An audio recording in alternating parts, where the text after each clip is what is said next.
Ngừng học sai cách vì bạn đang lãng phí thời gian.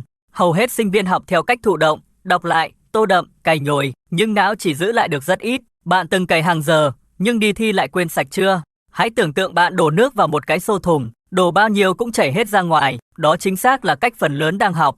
Sai lầm số 1, tô đậm và đọc lại. Nghiên cứu cho thấy chỉ giữ được khoảng 10%. Tuần sau, bạn quên 90%. Nó khiến bạn tưởng là nhớ, nhưng thật ra chỉ là nhận ra chữ, không phải hiểu. Sai lầm số 2, nhồi nhét phút chót.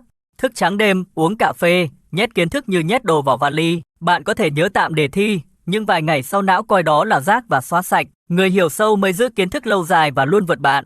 Sai lầm số 3, học thụ động. Chỉ đọc, nghe, xem mà không áp dụng. Giống như đọc sách dạy bơi rồi nhảy xuống hồ đến bạn sẽ chìm ngay. Sự thật về học hiệu quả, học không nằm ở số giờ, mà ở việc bạn giữ lại được bao nhiêu. Có người học 3 tiếng rồi quên hết, có người học 1 tiếng nhưng nhớ cả đời. Khác biệt nằm ở cách học. Đó chính là bí quyết của kim tự tháp học tập. Đọc chỉ giữ 10%, nghe giảng giữ 20%, xem minh họa khoảng 30%, nhưng khi thực hành, bạn giữ 75%, và khi dạy lại cho người khác, bạn giữ đến 90%. 3 bước để học đúng cách.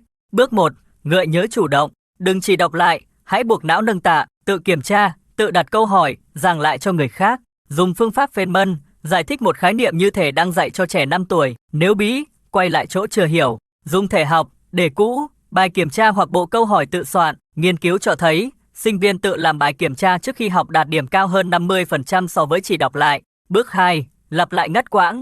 Bộ não quên rất nhanh đến 50% sau 1 giờ, 70% sau 1 ngày. Nhưng bạn có thể tận dụng trí nhớ tốt hơn bằng cách ôn giải rác. Ngày mồng 1 học kỹ, ngày mồng 3 ôn lại 10 phút.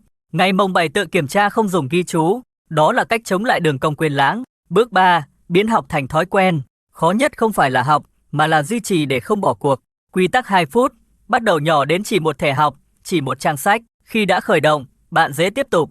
Xếp thói quen, ghép việc học vào thói quen sẵn có. Sau khi đánh răng, ôn một mặt câu hỏi, một mặt đáp án. Sau ăn sáng, làm bài kiểm tra ngắn hoặc bộ câu hỏi trắc nghiệm 5 phút. Kỹ thuật quản lý thời gian, học như chạy nước rút, không chạy đường dài. 25 phút tập trung, 5 phút nghỉ, lặp 4 lần rồi nghỉ dài. Bí mật cuối cùng, dù kỹ thuật có hay đến đâu, vô ích nếu bạn không kiên trì. Nhồi nhét đêm trước thi chỉ khiến bạn quên sạch. Nỗ lực nhỏ hàng ngày luôn thắng nhồi nhét phút chót. Vậy đến hãy học thông minh, kiên trì, và bạn sẽ bứt phá. Nếu thấy hay và bổ ích hãy like bấm đăng ký kênh nhận thông báo mới.